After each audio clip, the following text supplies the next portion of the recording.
This week on Maker Update, a Nintendo made from wood, painting with Skittles, a photochromic clock, a camera that looks into the past, and a cabinet for curing 3D prints. Hey, I'm Donald Bell, and welcome back to another Maker Update. I hope you're all having a great summer.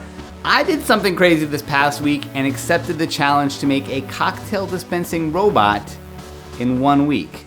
So that's where my head is at right now, but I've got a great show for you, so let's get started with the project of the week.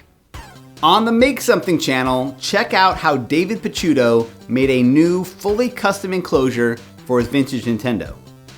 There's a ton of neat little tricks in here, from laser cutting labels onto your buttons, creating uniform bent aluminum feet, or my favorite, kerfing plywood to create a rounded shape from a single piece of wood. It's a fun video and a great resource for ideas on making wooden project enclosures. There's even some tips on reviving your old blinking NES with some cheap replacement components. On to more projects on Instructables. John03 has a guide up on how he made this Skittle dispensing frame that selects and arranges the candy to create images. It's an ambitious project that took over a month to build. The core technology behind it is an Arduino Mega and a NEMA stepper motor that moves the funnel across the gantry with a belt drive.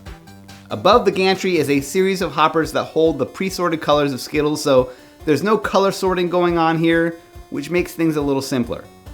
The Arduino knows what hoppers hold which color and signals for the color it wants to drop into the funnel. I also like this project from Most Ivers. He created this glowing clock that uses UV LEDs for the numbers with a photosensitive layer in front of it.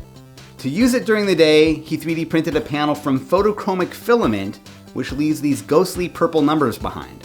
At night, you can pop in a panel with a glow-in-the-dark sticker on it and get these green numbers. The biggest headache of this build is that you have to roll your own 7-segment clock display with UV LEDs.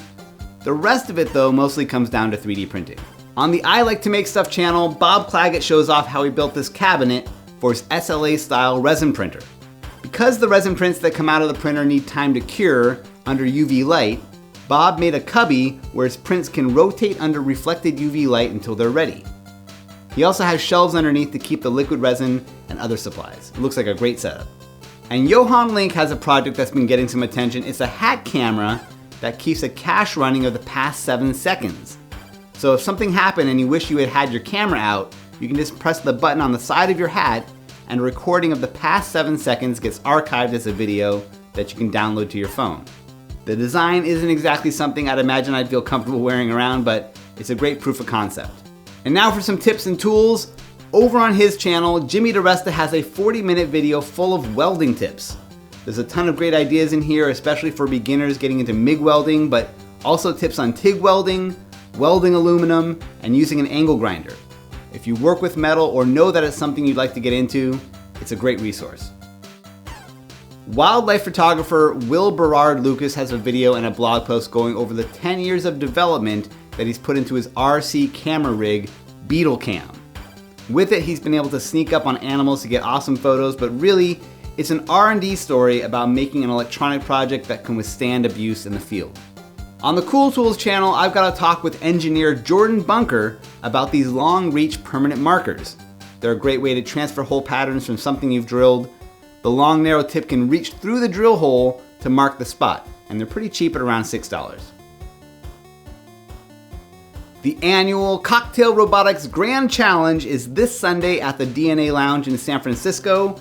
11 homemade cocktail making robots will be on hand, including one of my own, so come check it out if you're in the area.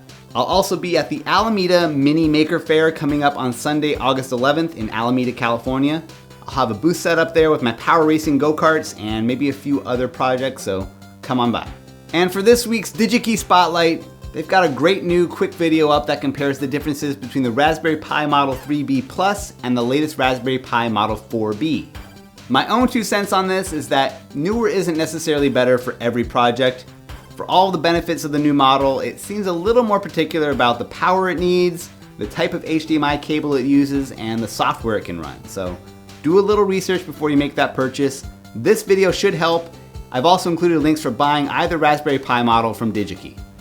Alright, and that does it for this week's show. Be sure to subscribe, leave a thumbs up for this video, and leave a comment if you can. You can also get on the Maker Update email newsletter to get show notes emailed out to you automatically each week. And a huge thanks to my patrons on Patreon and to Digi-Key Electronics for making this show possible. Thanks for watching, and I'll see you next week.